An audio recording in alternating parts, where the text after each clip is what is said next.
gostaria de agradecer a todos aqui presentes, em especial aos nossos convidados que tão prontamente aceitaram participar dessa segunda edição do Patrimônio em Debate, que é um evento que celebra o Dia do Patrimônio Histórico Nacional, que ocorre hoje, no dia de hoje, 17 de agosto.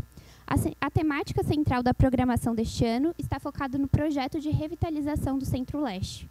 Para compor as mesas de discussão, nós convidamos profissionais e pesquisadores que estão envolvidos no desenvolvimento do projeto, nas obras em andamento e também nos estudos sobre o papel fundamental do Centro-Leste no panorama social e cultural da cidade de Florianópolis. Quanto à dinâmica do evento, ela seguirá o seguinte formato. Cada convidado terá um período de 10 a 15 minutos para fazer a sua fala. E após todas as exposições, abriremos para perguntas no final.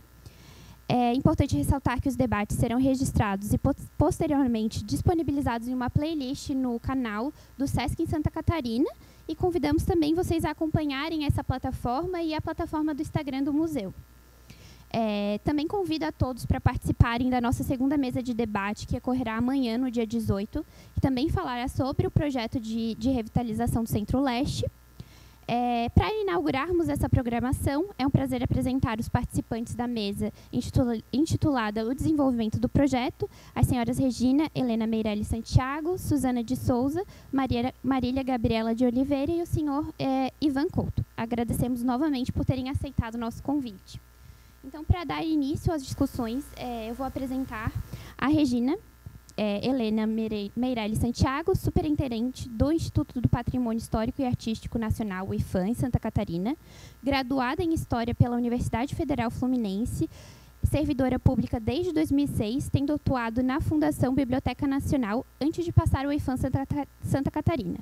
Ocupou a chefia da divisão técnica por 5 anos até assumir a superintendência em janeiro de 2022. Prazer, Regina, que você estar aqui. Você pode iniciar. Obrigada, Ana. Boa tarde para todos e para todas. Ana, você controla o tempo? Mais ou menos, se puder me avisar com 10 minutos, porque daí ainda tenho um tempo de folga para garantir que o essencial não deixe de ser dito. Queria agradecer muito o convite do Sesc.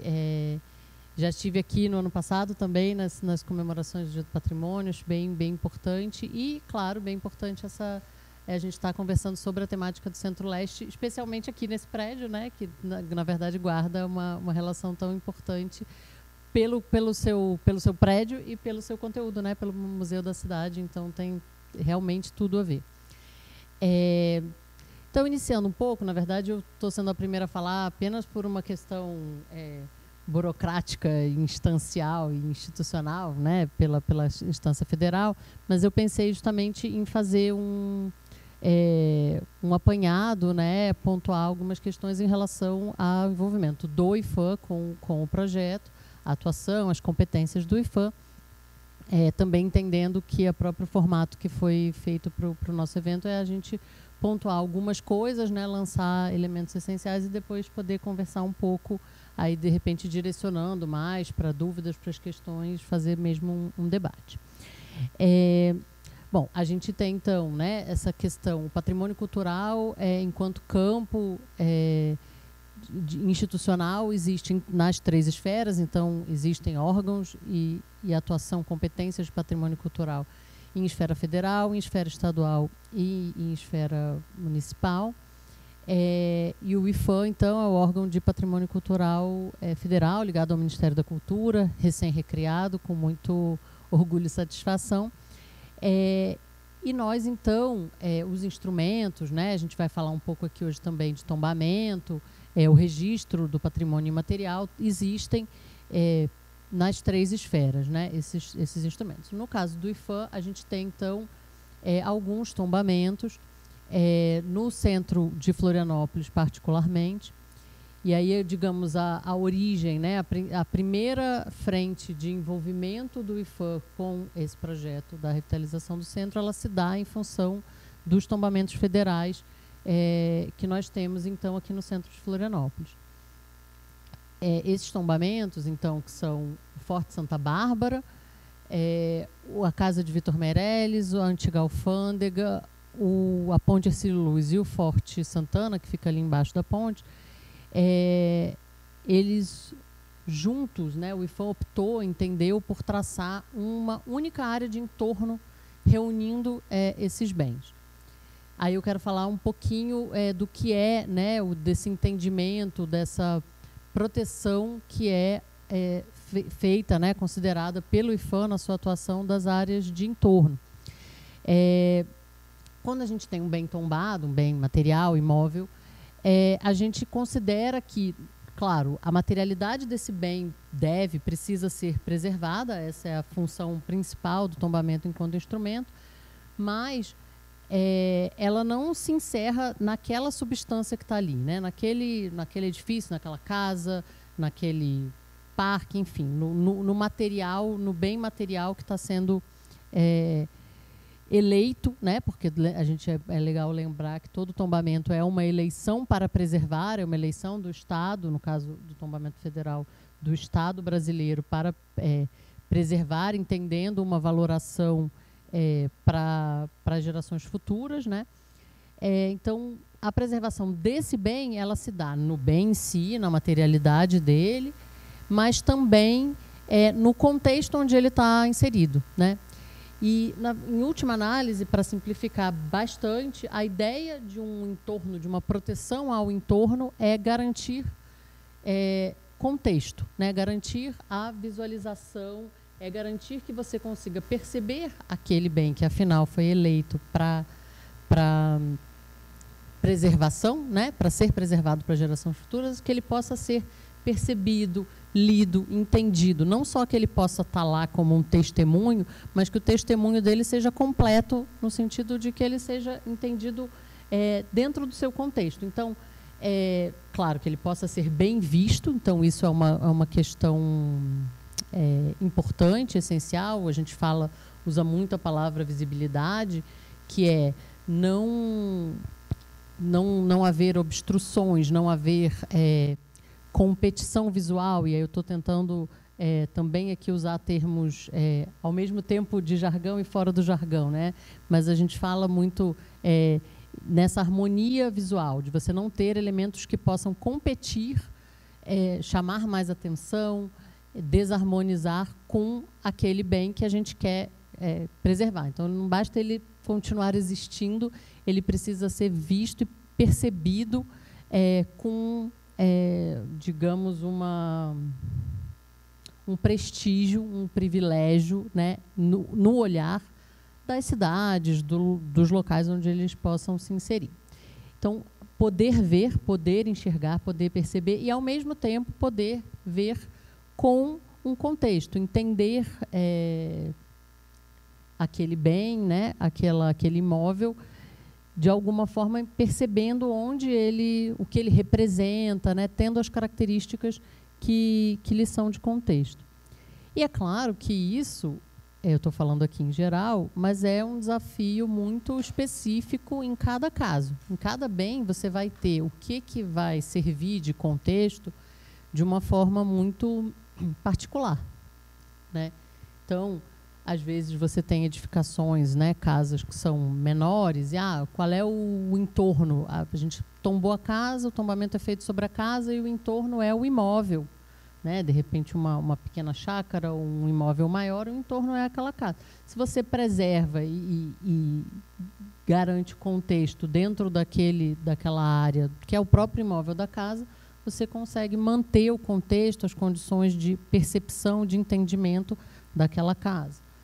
E aí, então, voltando agora aqui para os nossos bens no centro de Florianópolis, a gente tem esse conjunto de bens que eu enumerei ali, que o IPHAN entendeu por proteger, em termos de entorno, por um único entorno. Então, a gente tem uma portaria que estabelece essa área de entorno, é uma área única, então, que reúne esses bens,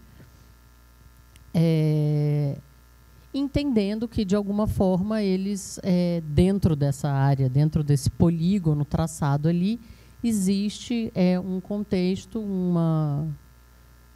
uma ambiência, né, que a gente usa também muito esse termo, a ser preservada para prestigiar o bem. Isso é uma coisa importante de pontuar também, que a questão do entorno não apenas define uma área em si, mas define um olhar, né? A avaliação particular do IPHAN, do órgão, numa área de entorno, vai ser sempre considerando o bem, ou os bens, no nosso caso, que essa área de entorno busca garantir, né? Então, ela não é uma preservação em si, ela é sempre uma preservação em função de um bem, ou, de novo, no nosso caso aqui do centro, de alguns bens. E o projeto, então, de revitalização, né, esse projeto, como foi apresentado, que inclui em torno da Praça 15 e as ruas do Centro-Leste, ele cai em cheio, né, nessa área. Se eu não me engano, ele está inteiro contido na nossa área de entorno, que é maior, como eu falei, chega lá na ponte, né? Então, por isso mesmo, desde o primeiro momento, ainda em 2020, eu fui até recuperar hoje um pouquinho essas datas, em 2020 a gente recebeu uma primeira manifestação, que não foi nem do proponente da obra, né, da prefeitura, foi de uma associação da própria sociedade preocupada, né?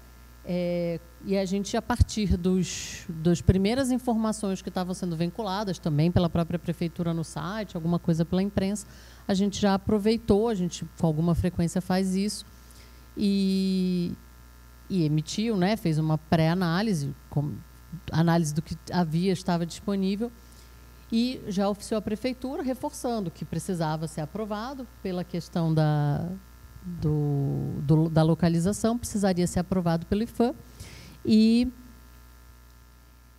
já dando, né, alguns parâmetros, né, algumas considerações sobre o que dava para saber do pouco que se conhecia.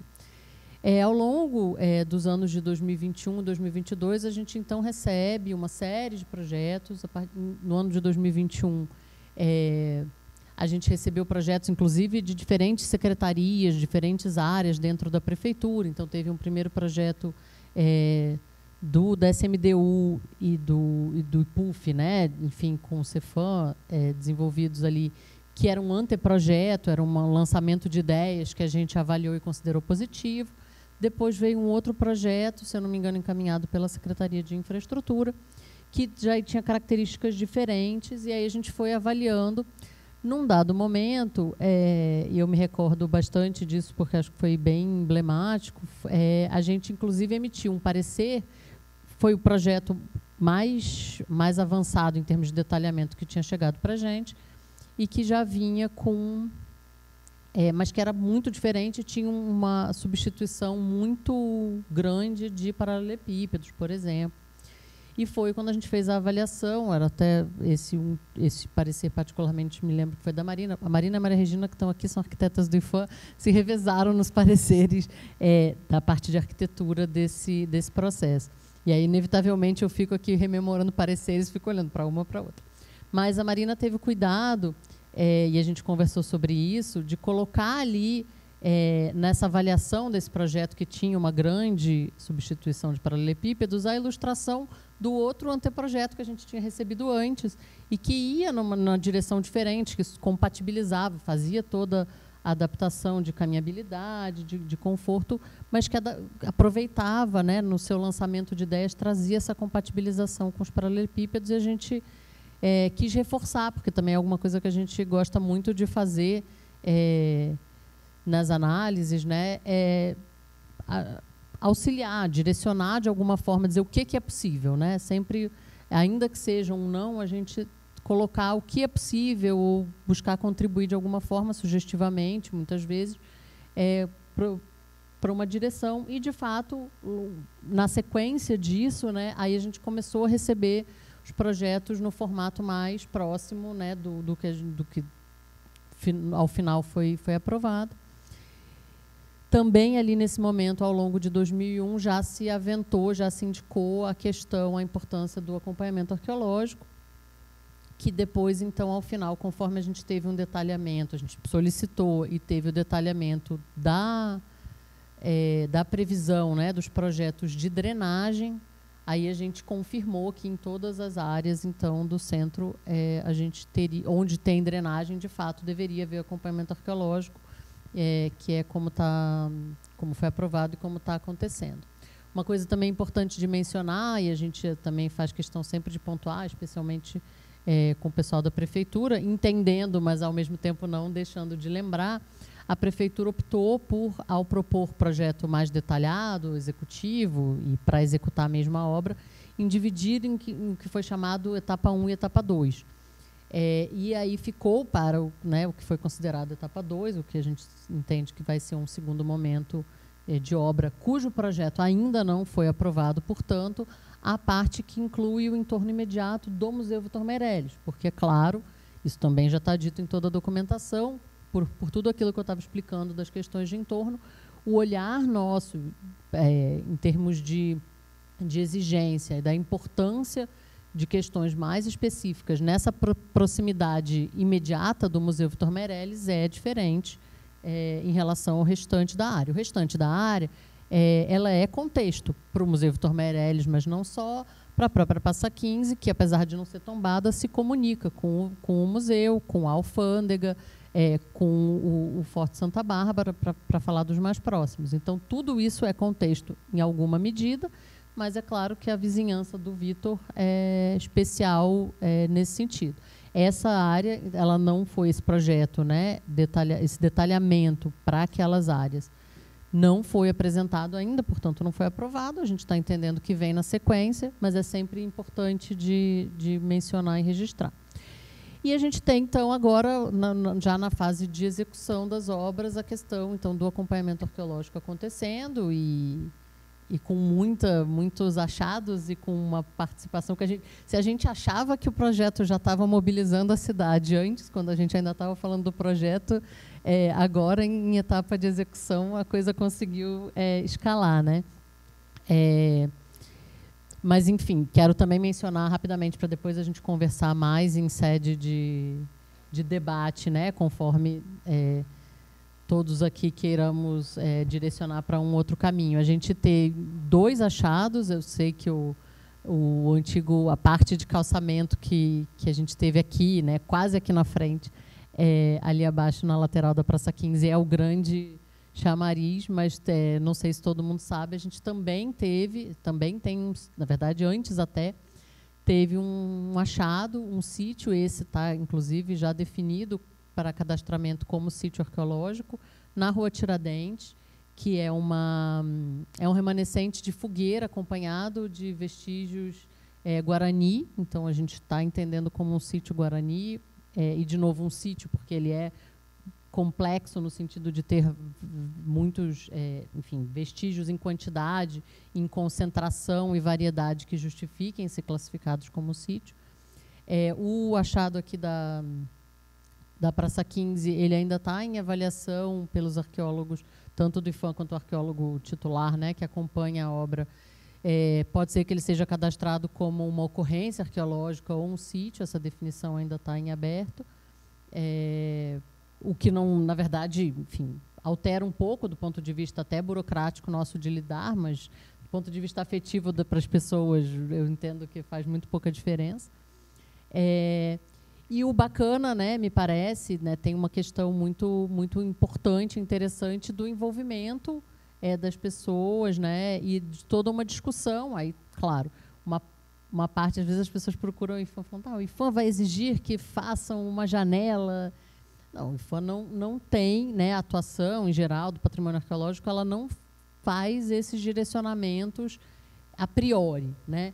Eles são possíveis, coisa como preservação em janela, ou até uma outra ideia que a gente já aventou e é possível fazer, né, de erguer o antigo calçamento, né, e trazê-lo para o nível do projeto, para mantê-lo no nível do projeto, é uma possibilidade. Mas nada disso é obrigatório pela preservação. O obrigatório pela preservação é impedir, que isso já foi feito, né? Impedir que seja destruído, garantir que a obra seja feita com o acompanhamento do profissional, documentar, então, encontrar, evidenciar, saber em que profundidade, né? o que outros materiais havia junto.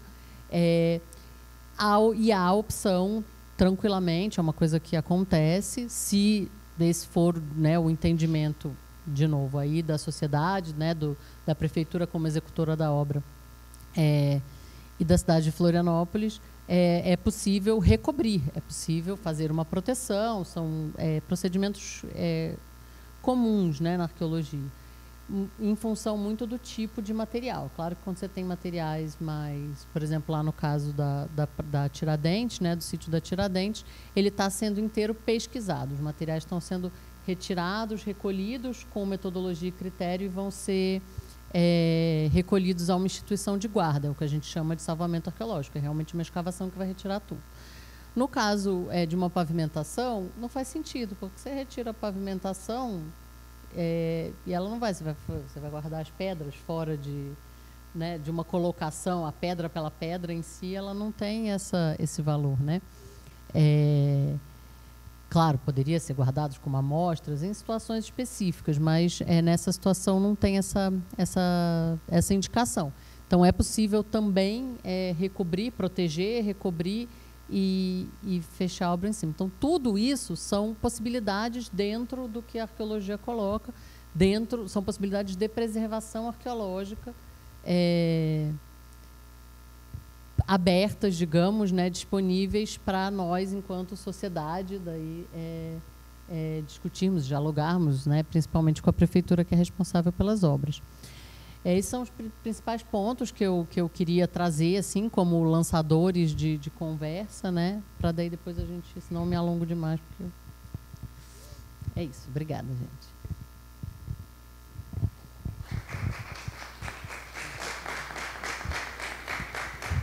Obrigada, Regina.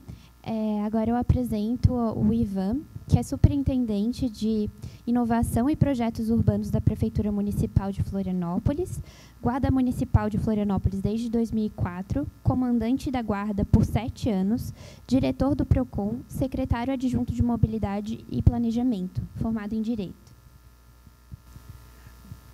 Boa tarde, pessoal. Boa tarde a todos que compõem essa roda de debate.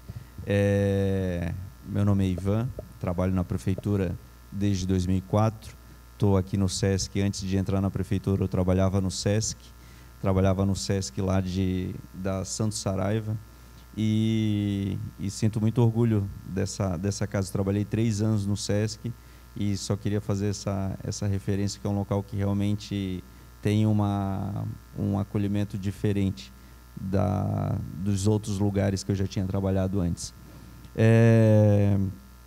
Com relação especificamente sobre o projeto, o que a Prefeitura, de uma forma geral, tem estabelecido para que a gente possa retomar essa convivência, esse conforto, o retorno da utilização por parte da população nessa área, porque quando nós transferimos, quando houve lá atrás, em outras gestões, a transferência do terminal para o Ticem, antes aqui a gente tinha um volume de circulação muito grande, o que fazia com que a gente tivesse aqui nessa área uma grande movimentação de pessoas, o comércio acabava sendo muito forte aqui, eu me lembro, porque não nasci em Florianópolis, mas estou em Florianópolis desde 87, e me lembro que aqui tinha a Barateira, me lembro que tinha a Arapuã e vários outros comércios que faziam parte da minha infância, porque quando eu vinha para o centro com a minha mãe, eu me lembro disso, e a gente passava por essas lojas, né? Então toda essa parte, a entrada do centro, ela era por esse caminho, né? A gente vinha aqui, desembarcava no terminal Cidade de Florianópolis e a gente chegava no centro da cidade. Então, em cima disso, para que a gente possa retomar essa utilização desse espaço que acabou se perdendo bastante, né, por conta da transferência do terminal para outro local, o comércio também acabou sofrendo bastante com relação a isso, e a ausência do comércio acaba fazendo com que a população também não ocupe mais esses espaços.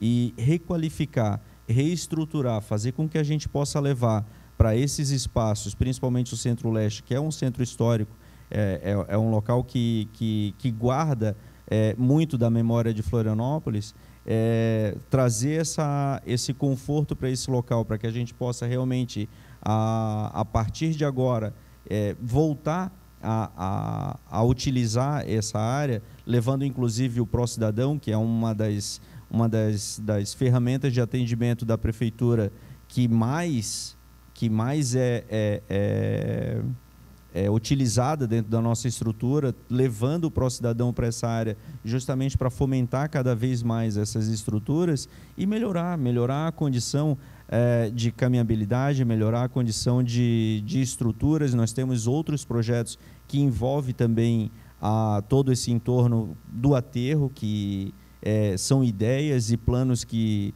vão fomentar ainda mais o retorno da população para essa área, que não é apenas a questão do Centro-Leste. Acho que a Prefeitura tem entendido essa área de uma forma muito maior, não apenas da questão do Centro-Leste, dessa obra de requalificação, que eu digo que as obras e aquilo que a gente tem feito enquanto Prefeitura, eu, como representante da Secretaria de Planejamento, hoje esse projeto ele é executado pela Secretaria de Infraestrutura, com um acompanhamento, mais porque foi a nossa secretaria que fez o desenvolvimento do Manual da Calçada Certa.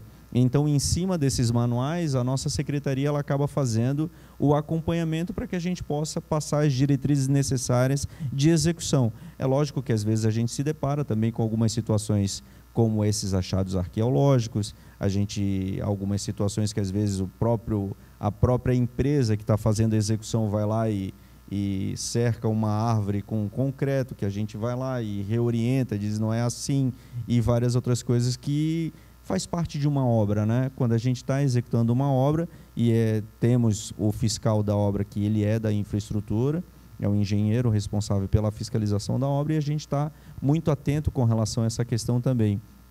E aí, com relação à questão da acessibilidade, todo o programa de desenvolvimento do projeto em si, que estava sendo mencionado também pela Regina, faz com que a gente fez na época com que a gente retomasse essa discussão, né, e de como que a gente iria fazer o desenho, o aproveitamento das pedras que compõem a calçada, muito embora a gente receba, porque toda vez que recentemente foi feita a inauguração da primeira fase, né, nós temos 2 etapas. Na primeira etapa nós temos algumas fases. A primeira fase foi o calçadão do João Pinto, e diversas reclamações.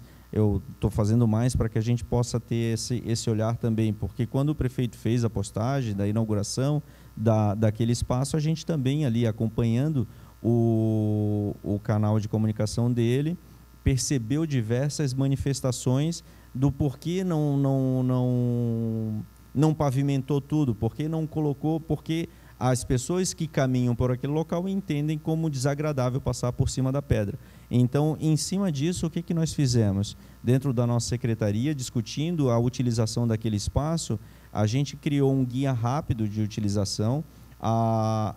Ali nós temos diversos bares, diversos restaurantes. No final de semana existe também uma feira que ela é organizada pela CDL. Então, esse guia, amanhã, inclusive, nós vamos ter uma reunião, nós vamos apresentar, mas muito embora isso já esteja praticamente sendo executado, que é a utilização desse espaço, que foi onde teve a preservação do paralelepípedo, da pedra, né, por mesas e cadeiras, pelas barracas que compõem a feira do sábado, que é organizada pela CDL, permitindo com que as pessoas possam caminhar tranquilamente pela calçada, que a gente tem pessoas com dificuldade de locomoção, às vezes até mesmo uma mãe com um carrinho de bebê, que a gente percebe que consegue caminhar muito melhor por aqueles espaços. E aí, em cima disso, todo o trabalho de adequação dos pisos podotátil e toda aquela situação que envolve a acessibilidade foi gerenciada, inclusive com participação do Ministério Público, o órgão de acompanhamento histórico da Prefeitura, que é o Cefam. O IPHAN também participou dessa Regina mencionou isso, né? O IPHAN também participou das análises, passando as suas diretrizes de projeto, e eu acho que a gente, pelo menos para essa primeira etapa, né, o projeto está em acordo com que os órgãos de proteção do patrimônio histórico, seja da Prefeitura ou da União, estabeleceram como regra para que a gente possa fazer a obra como ela vem se desenvolvendo. Como eu disse, uma obra é uma obra, às vezes se encontram algumas situações e a gente vai administrando essas questões que nós temos em cima daquilo que a gente acaba não imaginando que vai encontrar, né? Então, quero apenas dizer, com relação a isso, que a Prefeitura, que é a executora da obra, né, tem todo esse cuidado, apresentou e se colocou de forma muito flexível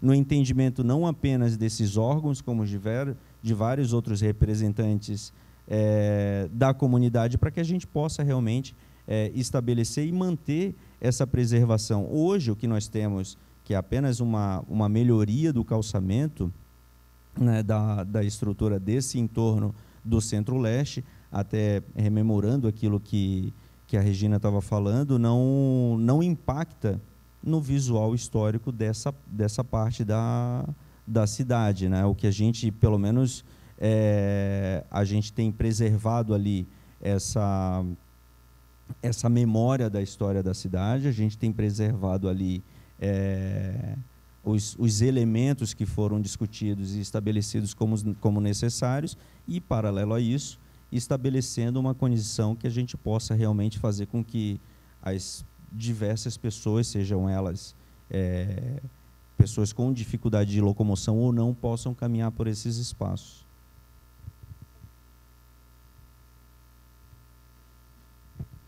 Obrigada, Ivan, pelas suas colocações. Apresento agora a Suzana de Souza, arquiteta e urbanista, especialista em conservação e restauração do patrimônio cultural e planejamento urbano e regional.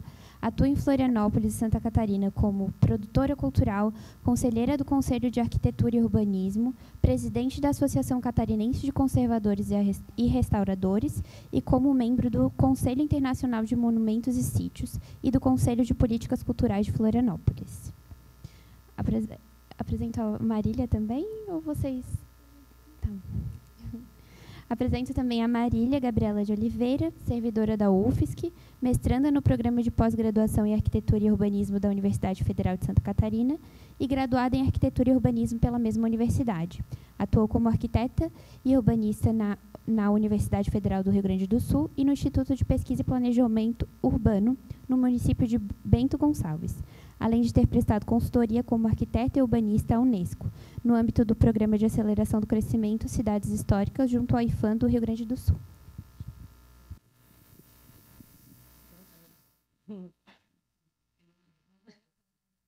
Boa tarde, pessoal. Satisfação em estar aqui com vocês e podendo debater esse assunto tão forte agora nos últimos momentos em Florianópolis. Eu e a Marília, a gente está aqui, assim, trouxemos inclusive a mesma amostra do trabalho que a gente vem fazendo, porque a gente está sempre em vários grupos de defesa da pavimentação original das ruas, aqui do Centro-Leste. Então, eu vou passar para ela, ver se ela... Tu quer começar? Eu vou passar para ela. Podem até fazer um jogo, né? Tu quer que eu fique aí? Eu estava sugerindo para ela sentar aqui, que daí vocês não precisam ficar com o olho. E eu consigo olhar para vocês duas. Vamos ver, está saindo a voz? Tá. Não, eu voltei a morar em Florianópolis depois de 2019, 20, e só me inteirei desse assunto, dessa polêmica, no final de 2020, e o pessoal já estava participando de alguns movimentos quando surgiu eu vi essa primeira imagem que fazia um teste, foi bom até a Regina trazer isso, que existiu mesmo, primeiro um estudo que mostrava uma proposta com paralelepípedos e uma depois com paver, meio que fazendo assim para ver o que a opinião pública achava, né? E eu lembro que aquilo já me assustou muito, mas na época eu estava recém voltando, nunca tinha me envolvido com patrimônio em Florianópolis, porque acho que na época também não tinha tantas coisas assim alarmantes. Depois eu fiquei um tempo, 10 anos no Rio Grande do Sul, que onde eu atuei um pouquinho junto com o IFAM lá e pude estar mais perto dessas questões. Daí, conversando um dia com o Gustavo, soube do movimento e fui participar, mas o pessoal já tinha feito o movimento do Lambe Lambe, já tinha feito algumas manifestações, e eu, meu Deus, eu não estou sabendo de nada disso, né? Daí eu comecei a participar. Então, daí a Suzana, não sei se você quer falar da linha do tempo antes, e eu venho e falo dela mais atual. Eu só queria comentar uma parte que a gente não foi possível colocar nessa linha do tempo que a gente está trazendo hoje aqui, que foi o primeiro contato que a gente teve com a prefeitura a referente ao projeto de revitalização do Centro-Leste. Foi um contato nosso com profissionais veteranos já do IPUF e do Cefam. Era a arquiteta Suzane Alberts, a Bettina Adams, e eu também estava, não lembro mais se tinha, o Guga estava, não lembro. Isso foi em 2020, porque a gente viu a notícia vinculada e aí questionamos a prefeitura. Então, era pandemia ainda e a gente fez uma reunião online, e na oportunidade estava o secretário de infraestrutura, o Galina, estava também a do Floripa Amanhã, a Zena Becker, e aí a gente questionou, né, por que não se passou o projeto pelos órgãos de patrimônio? E aí era que eles não, como era simplesmente a pavimentação que ia ser mexida, então não eram os prédios nem fachada, então eles achavam que isso aí não era motivo para haver uma consulta aos órgãos de patrimônio. Então a gente disse não, isso aí é importante porque faz parte do entorno, principalmente dos bens federais e os estaduais que estão tombados aqui na área. Aí houve uma certa resistência. Então, e essa resistência ainda existe até hoje. O projeto foi, voltou, ainda temos algumas questões levantadas.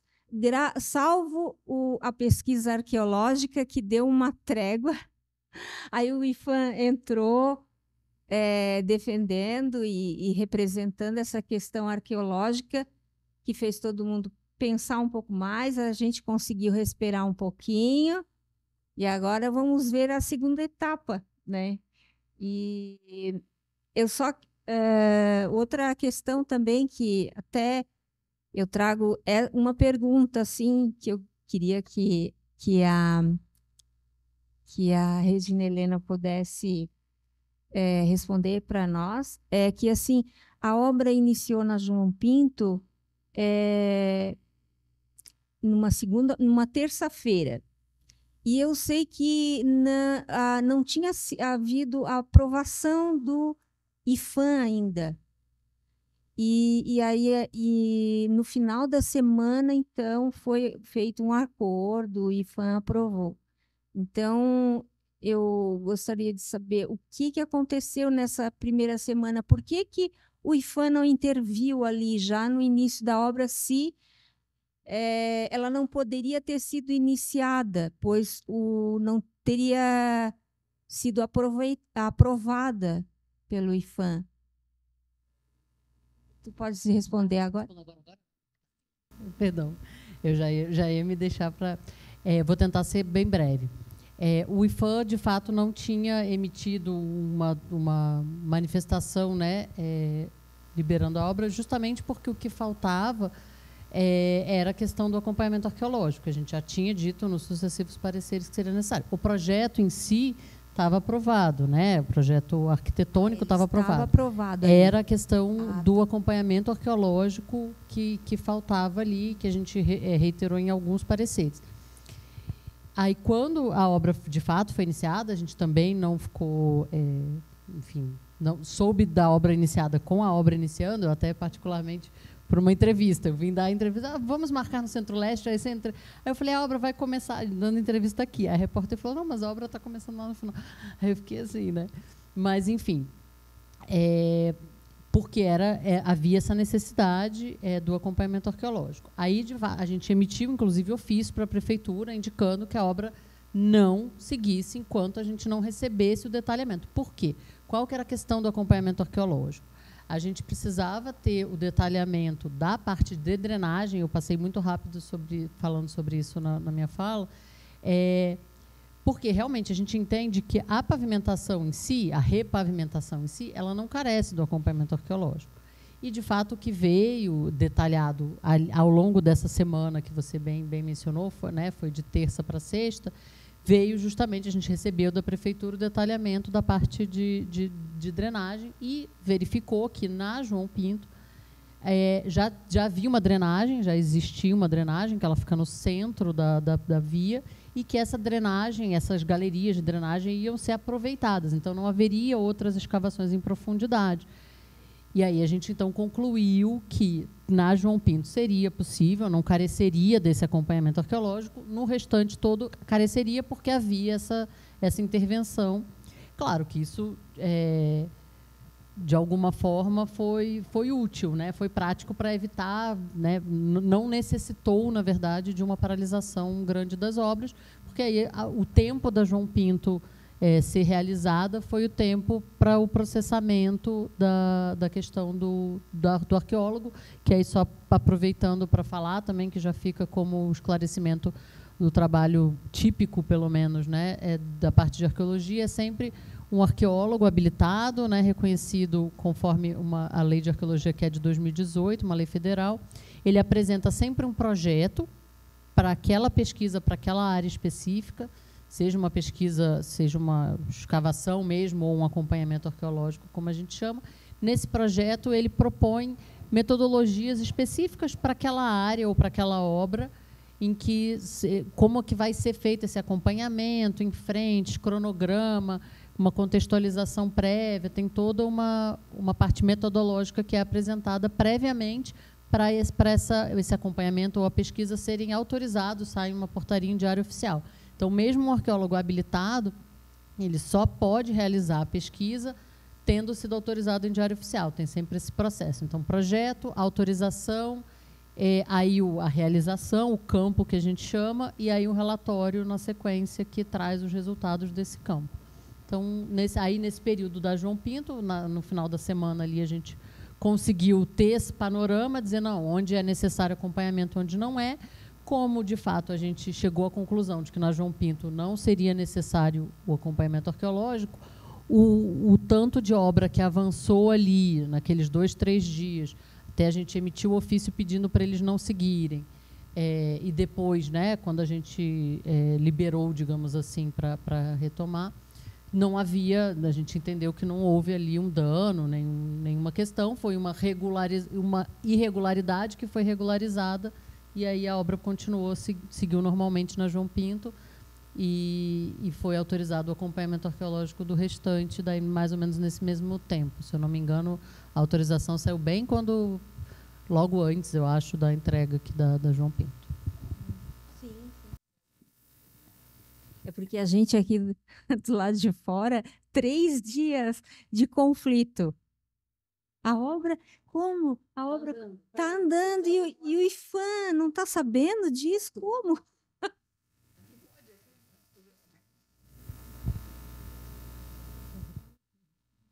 Não, e nessa época a gente até também participou de uma entrevista, né? Também falamos a gente faz parte de um coletivo, começou como Viva Centro-Leste e Paralelobras, o pessoal chama, e tem vários movimentos, né? Que o pessoal participou de vários eventos de benzimento, a gente fez, né? Que foi um evento bem bonito.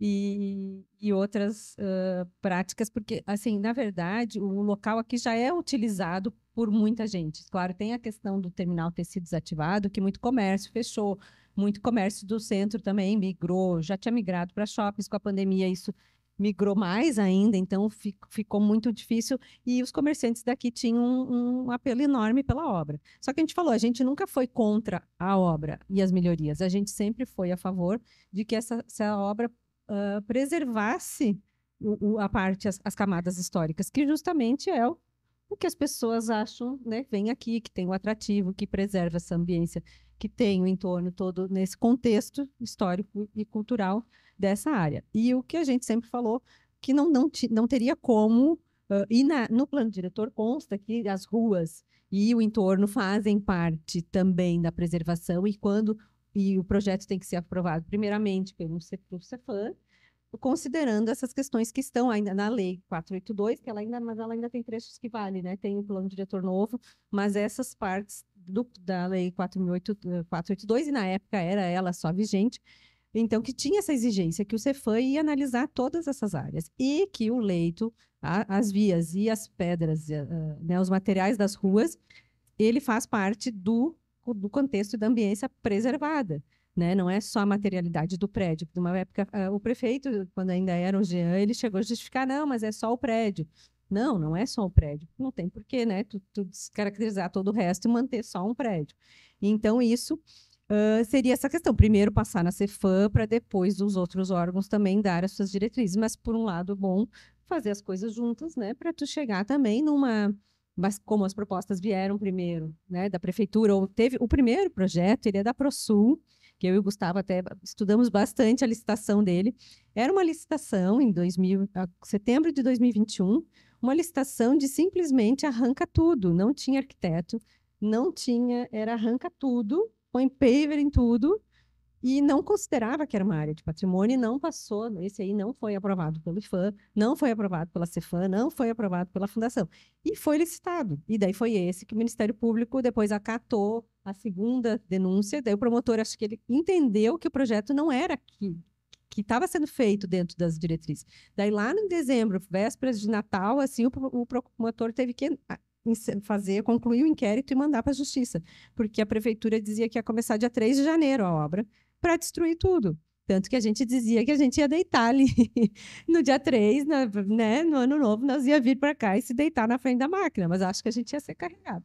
Mas, com isso, a gente conseguiu, a Justiça determinou a suspensão das obras, né? E daí depois o CDL entrou contra a suspensão porque precisava da revitalização e tal, e a gente falou, não, nunca foi contra. Só que sempre se precisou que tivesse o mínimo de cumprimento de regras técnicas, né? Não só técnica, também saber o que a população, não é só o comércio também. Claro, o comércio precisa de muita coisa, mas as pessoas que frequentam aqui, né? Tem na proposta última que sim, a Alice até falou também para a gente vir fazer uma pesquisa com os moradores, com os frequentadores, com moradores, como trazer pessoas para morar aqui para ter também talvez mais giro, né, de pessoas e comércio, né? E daí, então, esse projeto ele só teve uma diretriz diferente porque a Justiça exigiu, né? E a gente falou, nós não somos do contra, a gente está garantindo que não se percam referenciais, tal. E então teve essa decisão, daí acho que o Michel acatou, fez reuniões, passou da Secretaria de Infraestrutura para a de Mobilidade, né, que era na época de planejamento, e o Michel conseguiu, acho que levar para o IPUF, eles fizeram uma readequação, mas ainda muito paver, assim, era quase tudo paver, só uns pedacinhos em estacionamento, em alguns pedacinhos de rua, nós falamos, não dá para fazer pedacinhos. Daí depois veio uma outra proposta com umas placas grandes, também não deu. Daí teve, acho que, as primeiras reuniões de vocês, eu acho que daí veio esse projeto, que era a preservação de quase todas as ruas, a preservação integral da Praça 15, que, inclusive, ela está acontecendo agora aqui com retiradas de meio-fio que, ao nosso conhecimento, não tinha, e que são marcas que são importantes, né, que é toda a praça que, da capital do estado, que tem um monte de imóveis tombados em nível estadual, e a Fundação Catarinense de Cultura solicitou a manutenção dessas pedras, só que agora elas estão sendo tiradas. Até o rapaz agora explicou, falaram para nós que vai sair aqui na frente. Aqui na frente teve investimento de dinheiro federal há 2, 3 anos. Então, a gente acha assim, a gente não consegue entender como que vai tirar essa camada de... Porque o outro meio-fio foi aprovado a ser deslocado, que eu particularmente acho que também não deveria, ainda mais que se o leito da rua subiu, tu já ia ter uma amplitude maior e tu ainda ia ter uma calçada confortável. Tem o empecilho dos postes, que a gente queria que fossem, né, subterrâneo, e ia resolver isso, né? Não pôde e tal. Então, assim, mas assim, mudar o meio-fio, para mim, foi assim, foi dada uma flexibilização, mas para se preservar todo o resto, né? Para se preservar as vias, né? A Tiradentes, a gente entende que era muito importante ter a continuidade dela toda em pedra.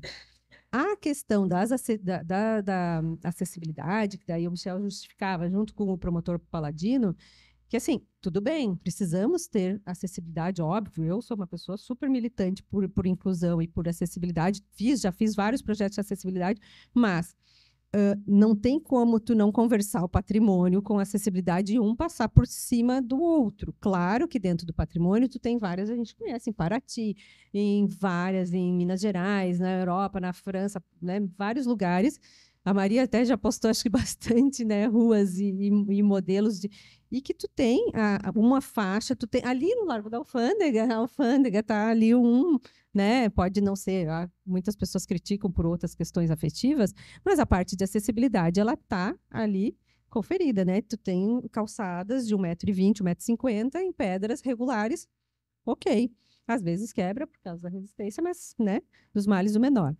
E então, eu sei que teve uma reunião, acho que da Secretaria de Mobilidade com o promotor, que foi feito um parecer falando da acessibilidade, só que ali não foi analisado o patrimônio, naquele parecer, naquele dia. Ali tem um documento que não é considerado patrimônio. Então, que se disse, para não ter muita interferência de materiais, vamos manter as esquinas todas em concreto. Assim, a perda de ambiência na Tiradentes é imensa, assim, se a gente começar a colocar concreto a cada esquina, né? Porque tu tem uma interrupção, tu tem pedra, esquina. Até o Michel, quando a prefeitura apresentou para o anteprojeto, em outubro, no Pró Cidadão, ainda não estava aprovado, era uma ideia. E eu particularmente, algumas pessoas, a gente achou ainda muito concreto, porque assim, se tu vai alargar calçada com pedra, ok, lá na Alfândega tu tem pedras de granito, lisas, né? Agora, concreto, no meio onde tinha paralelepípedo, o paralelepípedo é mais resistente, ele está ali há 100 e tantos anos. Ele tem várias questões, né, até de compatibilidade de material. Então, a gente entendia que só as faixas de segurança iam ser feitas com esse novo material. E na época, assim, o Michel e a Tatiana falaram que a gente podia conversar e rever esses trechos, essas partes em concreto. Só que a gente tentou pela setorial de patrimônio marcar reunião em dezembro, em janeiro, em fevereiro, falaram assim, que iam nos receber e não nos receberam. A gente achou, João Pinto começou e teve muita mobilização das pessoas contra a retirada. A gente pensou que talvez ia ser revisto isso. Daí o prefeito e o secretário Galina foram na TV e falaram, vai ser tudo colocado de volta. Então, a gente até não entrou com requerimentos para rever o projeto, porque a gente pensou, vai ser tudo colocado de volta. Daí veio aquele concreto da João Pinto, o concreto em todas as vias. Ali talvez não vai passar carro, mas passa carro de feira, disso, daquilo. E na Tiradentes, provavelmente vai passar carro. E assim, os bares, até o pessoal fala, nos bares é legal ter um piso liso para pôr a mesa. Mas assim, se for para ter um piso liso para pôr as mesas, deveria ser um largo, como na Alfândega, em pedra. Concreto, a gente joga todas as camadas, toda a importância do centro histórico no chão, né? Um dia eu conversei com a Marina, ela disse, não, no museu a gente pediu para rever o projeto e manter a ambiência e as pedras em volta do museu. Daí até falei para vocês, né, que a questão, mas que eu entendia que isso tinha que ser um conjunto. Quando até fala que eles ainda não mandaram o projeto para aprovar do museu, eu não entendo como ele foi listado em dezembro, janeiro, sem ele estar pronto. Porque, para mim, onde eu trabalhei, nunca se licitou um projeto que não estava totalmente aprovado, entendeu? Mas não pode ter duas licitações de uma mesma obra, isso aí é proibido, né? Sim, mas daí teria que estar aprovado, já ter uma aprovação da ideia, porque a ideia é uma só, né? Tem um orçamento só. Mas daí, como é que a gente assim, exige que se proteja ao redor do Museu Vitor Meirelles, mas na Tiradentes não, que passa a procissão, que tem todas outras questões. A gente Né? Não, mas eu acho que porque o IFAM recomenda, né, que se mantém. Não, tem um documento do IFAM, um dossiê do tombamento do registro da Procissão Senhor dos Passos, que pede a manutenção do pavimento, pelo menos existente, em pedra, que seria a Tiradentes, a principal elo, né, de ligação. E ali tem uma recomendação da pessoa que fez o parecer de manutenção dessas pedras. E como na Lei 482 também diz que é para preservar, a gente achava que isso ia ser preservado, né? Eu entendo que as faixas, a Quibelândia ali, né, que a gente fala na frente da Antonieta, também teve uma proposta do Cefam de fazer em concreto por causa dos bares, só que os bares não foram consultados para ver até que... E a Fundação Catarinense de Cultura tem um parecer recomendando a manutenção das pedras, né? E a Fundação, para mim, foi passado que chegou-se um consenso entre o IFAM, Cefam e Fundação, que os outros dois órgãos não iam falar sobre a Quibelândia ou outras ruas, e que daí eles tiveram por vencidos na aprovação, entendeu? Que a recomendação deles não foi acatada porque os outros dois órgãos não exigiram o paralelepípedo. Uma das informações que eu tenho. Não sei se é porque talvez a nossa diretriz é mais para o museu e a de vocês é para os outros, né? Mas ficou assim, não, nós tivemos que acatar a decisão dos dois órgãos e a nossa ficou vencida. A questão de manter o paralelepípedo junto aos bares e ruas, assim, essa é a informação que a gente tem, né? Então, pena que a Fundação não está aqui também para poder trazer isso, né? E a gente daí fica surpreso. Claro, a gente não entrou no Ministério Público denunciando, porque vocês até falaram, né? É um projeto aprovado de reforma urbana e não de preservação de patrimônio. E aí essa é outra coisa que dificulta muito, né? E como é uma PC, na verdade, a Cefam devia ter exigido um projeto de preservação, que a gente vai chegar no Ministério Público e reclamar que não foi aprovado como restauração, mas se foi aprovado, né, por vocês e outros, só que como uma reforma urbana, né? Então, isso até impediu da gente conseguir, e agora aqui na Praça 15, que esses dias eu até falei com vocês, que a gente entendeu que a Praça 15 ia ter uma recuperação mais integral e estão tirando todos os meio-fios, até para nem deslocar, para pôr de concreto. Então, a gente acha que essa perda é muito grande. Até eu achei que ela estava parada, assim. A gente mandou hoje uma comunicação. Perdão. Mas é que, na verdade, eu posso até repetir depois quando o Ivan retornar. Acho que ele deve ter ido ao toalete. Pronto. Não, Ivan, só porque eu estava falando aqui quando eu vou retornar, que a Marília estava comentando novamente sobre a questão aqui dos meios-fios, principalmente os meio-fios aqui na Praça 15, e aí eu esclarecer e pontuar, que eu já tinha pensado em mencionar. Hoje, pela manhã, eu despachei por e-mail mesmo, por celeridade, uma solicitação de esclarecimento, porque aí o que a gente verificou em relação aos meio-fios? De fato, a exigência textual, né, de preservação dos meio-fios por tudo foi pela FCC, como eu até tinha em algum momento passei para a Marília, e na reunião, uma das reuniões que a gente fez, essa que reuniu vários setores, inclusive que tinha representantes das pessoas com deficiência que estavam vendo a questão de acessibilidade, em que num dado momento a gente teve uma dúvida e ficou de fazer uma consulta específica com relação ao podotátil, se era mais essencial que o podotátil fosse completamente reto e aí, né, um caminho bem sem desvios, e aí teria eventualmente que passar por cima de alguns meio-fios, um ou outro em algumas áreas, ou se não haveria problema, e aí a gente concordou que se precisasse ser reto e passar por cima de alguns, não, a gente entendia nesse sentido como um elemento de composição entre esses direitos difusos, que, afinal de contas, são patrimônio cultural e acessibilidade. Mas depois a gente, inclusive, recebeu em documentação em ata, que as consultas aos representantes e haviam indicado que não havia problema de ter desvios no podotátil e tal, então que não passaria por cima dos meio-fios.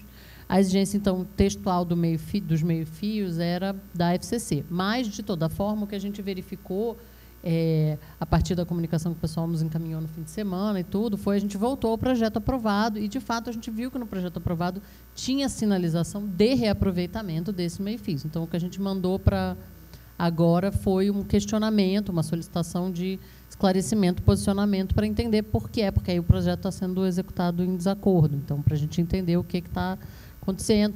Até porque, e aí, nesse sentido, a gente...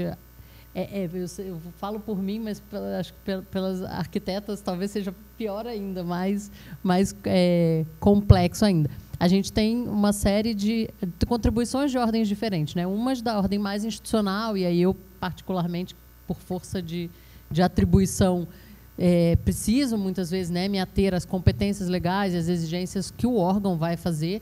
E, claro, como moradoras da cidade, eu particularmente sou moradora do centro até, né, enfim, trabalhadoras, né, nosso escritório também fica no centro e tal. Aí, claro, a gente tem outras tantas contribuições e opiniões e questões a fazer também. Então, nesse sentido, não é necessariamente uma exigência, como eu falei, foi colocada pela FCC, mas uma questão que é importante, que eu acho que os grupos de proteção têm colocado bastante, que é com relação à nobreza e à resistência desses materiais, né? Então, nesse sentido, também tem uma importância a se pensar, né? Eventualmente, sim, até retificar né, o material em si, mas que o reaproveitamento ele tem em muitos aspectos desses materiais, ele tem uma função de preservação, de memória, de cultural, mas ele também tem uma função de sustentabilidade e de durabilidade, que, afinal de contas, são materiais que já se provaram muito duráveis, né? Se eles estão aqui com quem os defenda, é porque eles duraram até agora. Então, é realmente algo que... Aí, só para registrar que a Marina já tinha feito esse relatório expedito ao longo da semana, particularmente em relação a esses meio-fios aqui da praça, e a gente mandou hoje, deve ter chegado lá no e-mail do escritório, o questionamento, enfim. Então, a gente vai dialogar aqui para ver o que particularmente com relação a esses meio-fios, entendendo que, se estão em projeto, devem ser executados conforme, e, em paralelo, né, a competência institucional realmente reforçando que, por serem materiais nobres, duráveis e pela questão da sustentabilidade, tudo leva realmente que eles sejam mantidos com realocação e tal, né, conforme a necessidade, mas conforme o projeto que foi aprovado. Eu quero aproveitar o gancho da Regina Helena, desculpe, que, olha, eu não sei como é que está o nosso tempo. A gente está com um bom tempo ou está... A gente ainda pode apresentar a linha do tempo ou não? Brevemente. Eu só quero, então, vamos apresentar a linha do tempo, mas eu só quero, antes de apresentar, dizer uma coisa, que, assim, ó, a gente esperava que esse trecho aqui do setor leste fosse seguir o mesmo cuidado que foi no entorno da alfândega, né? Esse tratamento com o paralelepípedo, mais pedra, menos concreto. Aí, o que aconteceu foi bem diferente, né? Então, o que foi utilizado aqui no setor leste foi mais o concreto mesmo. E aí fica a pergunta, meu Deus, por que essa cisma do cimento, do concreto? É uma coisa assim, gente, eu vou dizer para vocês, além de ser insustentável, porque é altamente poluente a indústria da fabricação do cimento, ela é cafona. É cafona. Eu vou dizer aqui para vocês que não dá. Então, nós, assim, arquitetos, a gente tem um conceito de que, principalmente em centro histórico, a gente tem que levar um cuidado com o material existente histórico, e o cuidado com isso seria assim, fazer por etapas, não como que, gente, eu tenho até vergonha de ver o prefeito fazendo uma propaganda com a máquina retroescavadeira atrás, retirando as pedras, com uma máquina retroescavadeira, pedras históricas. Isso daí podia tudo ser feito em etapas, devagar, tá? Retira um pedaço, faz, refaz, retira outro trecho, refaz. É uma forma de educar e ter respeito com a população. Então, eu fico questionando isso porque várias obras, não só aqui no Centro Histórico, várias obras aqui em Florianópolis estão sendo feitas em concreto, usando o cimento. Então, a gente que trabalha com isso sabe que pedra é um material muito nobre, e que o cimento ele é tão comum e tão poluente que poderia ser utilizado o mínimo possível, utilizar o material que já se tem em loco, refazer, usar o menos possível de concreto, porque ele impermeabiliza muito, né? Ele, sendo mal colocado, mal feito, em dias de chuva, vira um limo, que é péssimo para a acessibilidade, isso. Então, a gente percebeu que nessa obra agora, aqui no Centro-Leste, faz 2 meses, talvez não chegue a isso, 2 meses que a primeira via ali, a João Pinto, foi executada, e já tem rachaduras, já tem o piso em cimento, já está todo craquelado, tá? Já está se soltando. Então, será que foi previsto a manutenção disso? Porque a pedra, a manutenção quase não tem. E o cimento, ao contrário. Então, todo ano tem que refazer. Será que se pensou nisso? Será que tem orçamento para isso? Tudo isso que às vezes a gente passa por ser... arquiteto é sempre do contra, sempre faz parar a obra e não quer que o progresso venha, mas que progresso é esse? Quando hoje a gente está com um problema sério ambiental em todo o planeta, e a gente tem que, sim, acatar certas atitudes sustentáveis. Vamos reutilizar o material que se tem, né? Então, e a obra aqui no Centro Histórico é uma obra tão cautelosa que não deveria ser feita correndo também, prestando mais atenção em cada detalhe, principalmente podendo ouvir a gente que trabalha nessa área, né? Que a gente não quer atrasar a obra, muito pelo contrário, a gente quer participar para dar soluções. E o que a gente percebeu desde 2019, quando a gente começou a saber desse projeto, e em 2020 tivemos a primeira reunião, a gente percebe que a gente não tem muito esse chamamento, vamos conversar, vamos rever, né? E a gente não percebe isso, a gente percebe que a gente está sendo do contra, e na verdade não é isso, porque assim, muitas vezes o material utilizado, a mão de obra empregada, às vezes é um revés, vai de encontro ao que a gente chama de modernizar, né? Porque se a gente faz uma obra bem pensada, a gente pode estar perdendo tempo agora, mas ela não vai requerer tanta manutenção no futuro. E era isso que a gente queria com a preservação máxima das pedras. Então, veio o resultado que está aí. Na João Pinto, como eu ia falar, a gente percebeu, além do concreto se quebrando todo, as pedras muito sujas de cimento, né? Então, eu acho que, em respeito à população, poderia ter feito esse cuidado da limpeza adequada do ambiente que foi deixado.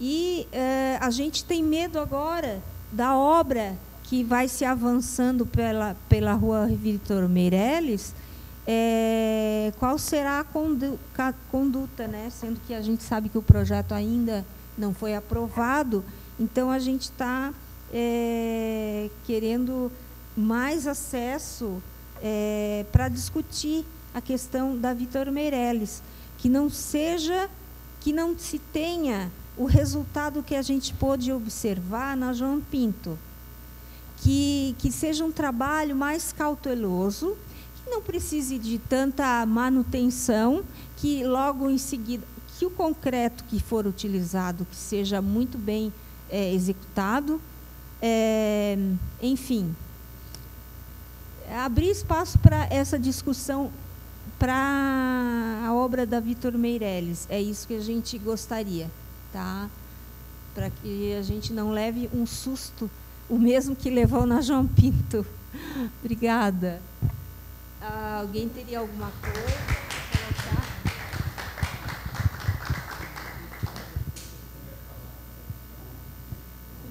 Alguém quer falar? Tá aberto.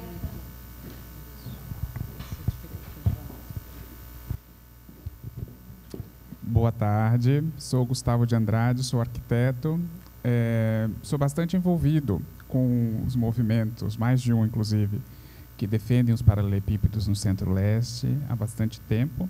Atualmente sou presidente do IAB, do Instituto dos Arquitetos, que é uma das entidades também que tem se envolvido bastante, inclusive emitiu nota a respeito, e também com outras entidades, inclusive assinou algumas das denúncias, né, que depois foram encaminhadas e tiveram resultado. Mas eu queria falar, antes de tudo, hoje a gente está no Dia Nacional do Patrimônio Histórico, e eu acho que é um momento de reflexão. Queria dar parabéns pela organização do evento. Aqui no Museu de Florianópolis também está falando sobre esse tema no Dia do Patrimônio Histórico. Eu acho que é uma questão especial. E nos últimos dias, num desses grupos dos defensores do paralelepípedo aqui no centro, a gente começou a fazer uma reflexão, né? Então, gente, né? E agora, que sabor agridoce para uns, derrota para outros, né? Qual que é a avaliação que a gente pode fazer nesse dia, né, que a gente está aqui refletindo sobre patrimônio e cidade? O que eu posso dizer, olha, poderia ter sido muito pior. Quando a gente começou a se envolver com isso, a gente convivia com aqueles renders publicados na internet, sem projeto, né, mas tinha render, em que retiravam todos os paralelepípedos do Centro-Leste. Depois, em versões posteriores, eram as bordinhas de paralelepípedo misturado com paver, cafona também, como disse a Suzana. Né? Mas, olha, eu como arquiteto, né, urbanista, professor de arquitetura, não posso ficar contente também com o que eu estou vendo ser executado, sabe? Eu acho assim, desde o ponto de vista de um projeto que deveria ter sensibilidade para essa, era a parte do que é a questão legal e que tem a ver com as diretrizes que foram acatadas ou não explicadas, né? Tem aspectos muito ruins do projeto, sabe? Ou seja, se é um projeto que ele pode parecer legal por um aspecto, ainda que seja cumprindo uma decisão judicial, como disse a arquiteta Marília, é claro que tem aspectos que não dá para ficar contente, sabe? Por exemplo, quando eu vejo a perda de material nos cruzamentos, eu digo o seguinte, eu falo para todos os meus alunos, olha, esquina é uma coisa importante. Esquinas é a colisão de dois mundos, são duas ruas que se encontram. É ponto de máxima visibilidade da arquitetura, do patrimônio, da cidade. Esquina não é um lugar comum da cidade. Bem ali, o que a gente tem? Perda de paralelepípedo e concreto. Então, assim, olha, é uma diretriz estranha, né? Eu acompanhei, eu conheço todas as pessoas da prefeitura, fui em reunião com o Topázio, com o Michel, com todo mundo. E, assim, enveredar pelo discurso do acessibilidade é uma discussão que não é real para a gente. Porque é possível compatibilizar. Isso é mais assim, sabe, querer escapar. Não, é que aqui não dá para cumprir a preservação porque eu tenho uma questão de acessibilidade. Dá, e a gente não precisa ir longe. Falaram aqui de outros exemplos, né, mas é só cruzar a Praça 15, passa para o outro lado, a gente já vê um projeto que compatibilizou a acessibilidade e patrimônio de uma maneira mais sensível. Sem me alongar demais, só queria dizer também uma reflexão aí, uma mais particular, né? do Dia do Patrimônio, eu acho que tem uma questão de responsabilidade que é importante. Quando a gente vê a linha da história, o tempo que supera, né, o ser humano, né, gerações, é algo que a gente vê nos paralelepípedos, que eles estão aí há mais tempo que qualquer um que está aqui nessa sala, certo? E também o tempo da administração pública eu acho importante, sabe? Ou seja, prefeito entra, prefeito sai, paralelepípedo continua lá. Ou até pedra mais antiga, né? Imagina se em Paraty tivesse tido um prefeito que resolvesse tirar os pés de moleques que estão lá, que são mais antigos do que os nossos paralelepípedos. Então, é uma perspectiva, eu acho que assim, é um chamado de responsabilidade. Em 2023, você quer chegar aqui e fazer uma intervenção que vai romper uma continuidade, uma história tão antiga que está ali. E daqui para frente vai ser diferente, né? Romper o piso por onde pisavam todas as pessoas em cada ano que passam por Nosso Senhor dos Passos na Tiradentes, muito mais antigo ainda que os próprios paralelepípedos também, mas desde que eles estão ali, pisam pelos paralelepípedos. Chega em 2023, então agora vamos mudar isso, certo? Não é a única maneira, sabe? A gente tentou fazer toda a interlocução possível. Muitas vezes a gente foi ou ignorado ou foi ouvido, mas depois também a prefeitura falava com a entidade dos lojistas e mudava de ideia. E é claro que a gente não queria conseguir avançar fazendo denúncia. A gente preferia que simplesmente fosse ouvido e fosse considerado, certo? Ia ser um caminho muito mais... não só agradável, mas de construção conjunta, certo? Mas foi difícil, foi difícil. Então, nesse sentido, eu vejo também que foi bonito, tá? Descendo ainda, né? Um movimento que juntou dezenas de pessoas, é mais de um grupo do WhatsApp, dezenas de pessoas, e que não vão ficar satisfeitas, sabe? Enquanto a gente vê um projeto, por exemplo, que estreita desnecessariamente. O mais triste é isso, é que é desnecessário, sabe? Um projeto que estreita a João Pinto, estreita Tiradentes, tira meio fio da Praça 15, que quer concretar todas as esquinas, né? E uma preocupação muito grande num desses lugares especiais do centro, que é, por exemplo, o trecho da Vitor Meirelles, na frente da Quibelândia e da Antonieta, né? Pertinho de um bem tombado em nível federal, como é o Museu Vitor Meirelles. Um lugar onde eu acho que o coração do centro e de Florianópolis pulsa mais forte, porque é o único lugar dessa cidade que você consegue encontrar 500 pessoas numa sexta-feira ou num sábado à noite. Isso é vitalidade urbana, que pode ter muito problema de vitalidade em partes do centro, mas é um lugar que você encontra tanta gente na rua assim, é só ali. E está muito perto de onde nasceu Florianópolis, certo? Então, é uma coisa que a gente tem que tratar com cuidado e tem que ter responsabilidade. A gente vai ficar... E se a gente não tirar, os paralelepípedos vão continuar por muito mais tempo do que todo mundo está aqui também. Era isso. Obrigado. Infelizmente, eu sei que não é muito simpático, né, falar e sair, mas eu tenho um outro compromisso, eu estava esperando. Mas eu queria estar aqui, porque eu sei que é importante, queria dar parabéns pela organização, também parabéns para todas as pessoas que estão aqui participando nesse momento. Que bom, né, tá colocar tudo aqui, ouvindo uns aos outros, eu acho que é importante. Obrigado.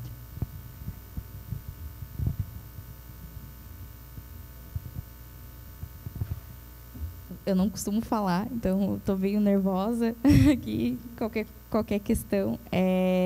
Eu me chamo Marita, sou colega da Marília. Hoje aqui eu estou como colega da Marília, colega da Camila. Fiz alguns apontamentos, assim, claro, eu vejo esse espaço como um espaço de conversa, de debate, né? Bom, me preocupa muito a falta de participação popular nesse processo de projeto. Patrimônio de quem? Né? É da população, é do manezinho da ilha. E a falta de participação popular no desenho e na pesquisa, de como deveria ser feito, na pesquisa dos usuários, vai gerar a falta de interesse por esse patrimônio. Vai gerar a falta de engajamento e, consequentemente, vai ser sempre um espaço considerado degradado. Sempre. Se não tem a participação popular nesse processo, não vai ter o engajamento de utilizar depois.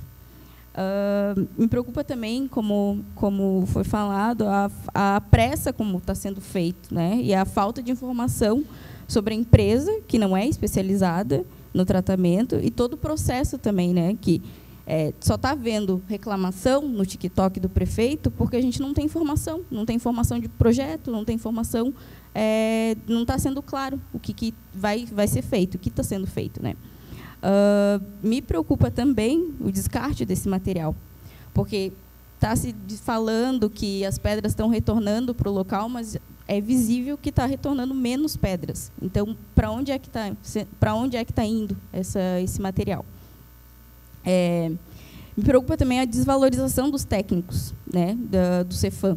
Eles deveriam estar aqui também, né? É uma fala que, apesar de ser para a população, uma fala institucional, seria interessante eles estarem sendo representados, né? E a reforma do centro, como o prefeito fala, ele fala assim, reforma do centro, ela está no âmbito político-partidário. E me preocupa muito que está um elefante branco na sala e ninguém está comentando sobre isso. E, no fim, quem que vai perder vai ser as próximas, não vai ser nem a gente, vai ser as próximas gerações que vão ter que lidar com esse desenho heterogêneo desse calçamento. E, para finalizar, né, essa justificativa do centro não ser vivo, que precisa revitalizar para que o comércio volte, não funciona se não tem a participação, né, nesse processo. De novo, né, enfatizando isso.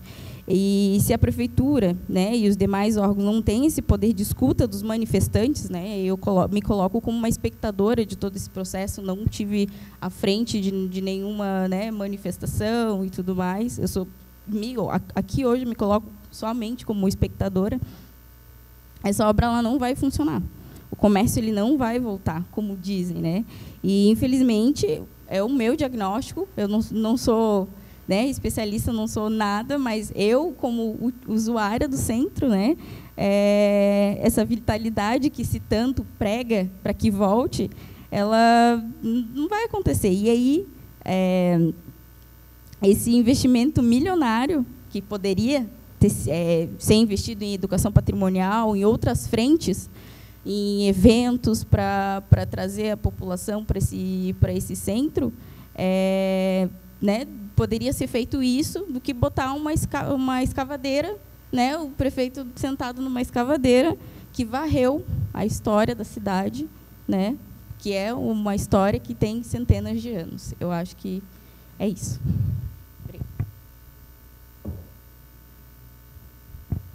Não sei se alguém gostaria de comentar alguma coisa. Antes, quando o Ivan saiu, eu só queria falar uma coisinha, que ficou um mal-entendido na época da aprovação, que a gente falou, justamente, a gente não queria nunca participar para ficar dando pitaco e dizendo assim, eu sei mais, eu tenho uma ideia maravilhosa, projeto, não.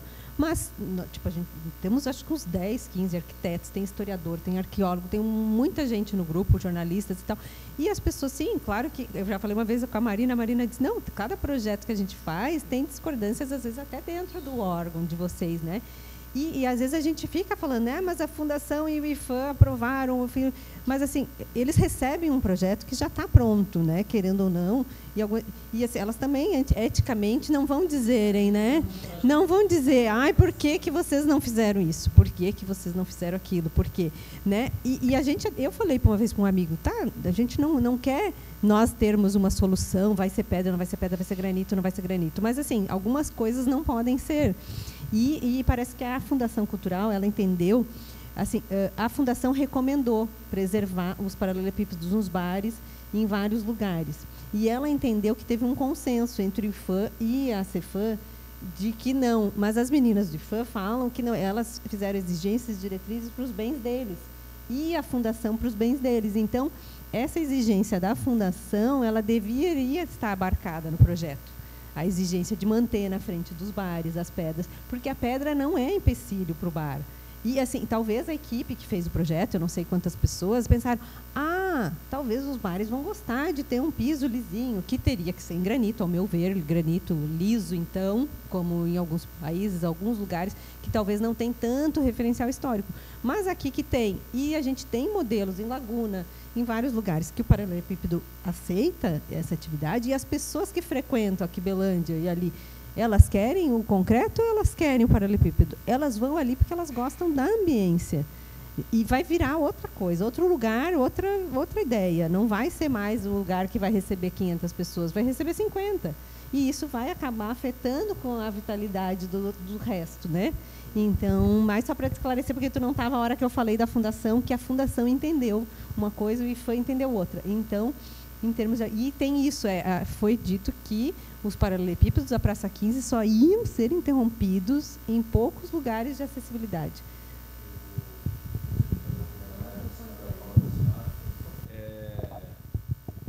Falando até da questão da heterogeneidade, né? Esse grupo realmente é um grupo pouco heterogêneo. Aqui nós estamos num grupo que pensa diferente daquilo que o projeto está apresentado, né? Exceto os órgãos que já fizeram, inclusive, a aprovação do projeto. Eu cito aqui a Regina, que não vou tecer aqui um conceito da questão da aprovação do projeto, como ele se apresenta, se ele é bom ou ruim ou nesse aspecto, mas o projeto ele realmente atende às prerrogativas legais necessárias para que a gente possa executar, né? E essas questões que envolvem o que um pensa, o que o outro não pensa, né? Isso também é muito levado em consideração por todos nós da prefeitura, né? E aqui eu quero apenas dizer que, como é que é o seu nome? Como a Areta falou, essa é a consideração particular, da mesma forma que o Gustavo também fez, e ele fez questão de também dizer, essa é uma consideração particular, como a senhora também fez a sua consideração particular. Então, aqui, aí é que está, assim, mas eu quero dizer que muitas delas são considerações particulares. A questão de dizer que a pedra não combina com o piso que está sendo colocado, porque isso é cafona, né? Essa é uma consideração.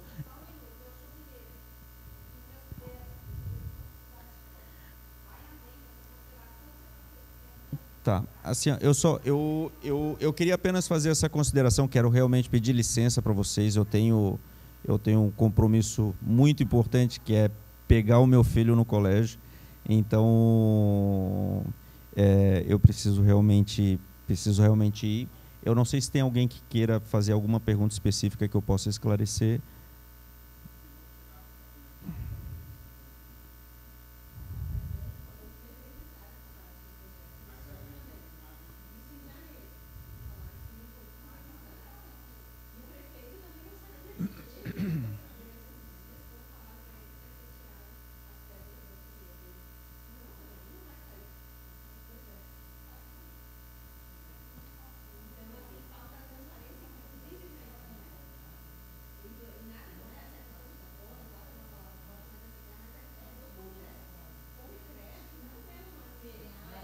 Tá. Assim, só para essa resposta, eu vou ficar te devendo, eu vou fazer esse levantamento da questão do que material que vai ser implementado lá. Não há dúvida que o projeto ele vai ser executado da forma como foi aprovado, da forma como foi apresentado, né? Havendo necessidade, como a gente vê.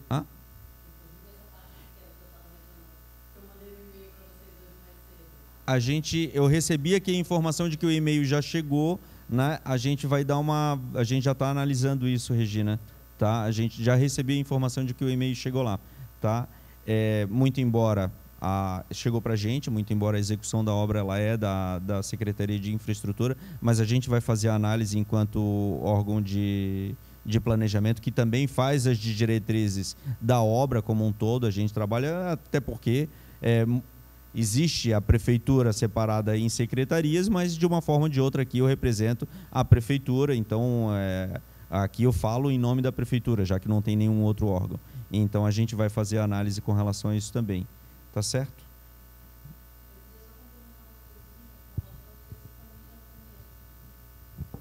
Só em relação à Antonieta... perdão. Para complementar, até pedir socorro aqui da Marina, a Antonieta, existe o projeto, o pré-projeto.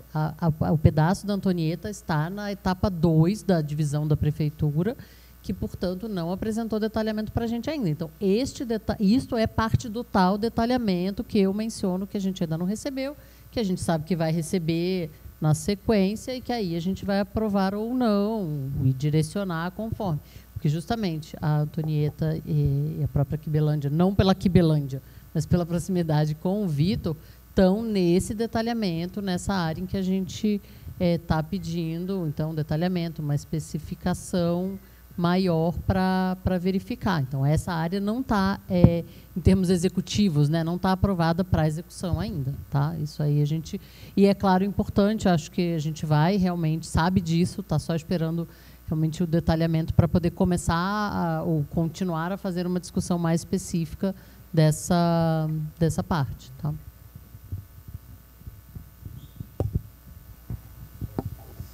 Tá, eu só queria, antes de você sair, dizer que a questão de falar que é cafona, porque foi uma maneira de falar.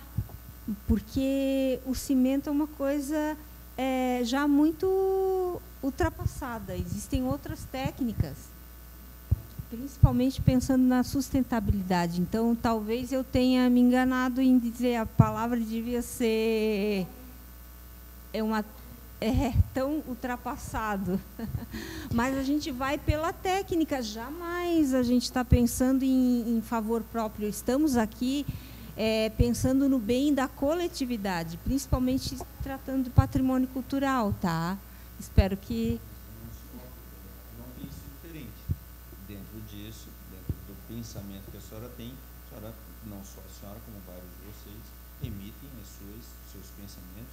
Lógico, eu aqui não vou usar, até porque não tenho a qualificação que vocês têm, a minha formação é jurídica, vocês têm um conhecimento técnico diferente, então não vou usar aqui dizer ou contrapor tecnicamente aquilo, mas eu só queria deixar claro que algumas das manifestações levam em consideração o caráter particular.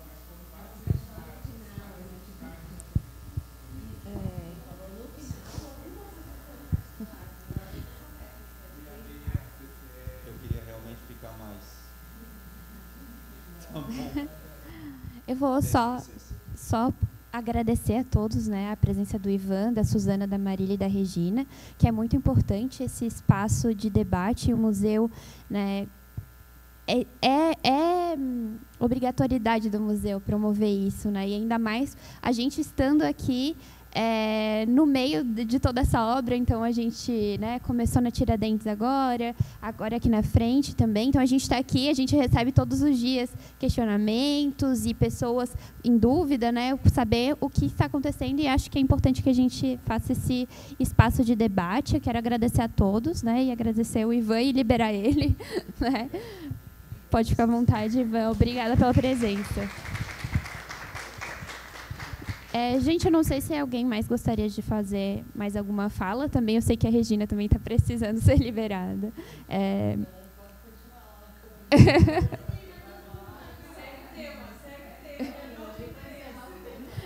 Aqui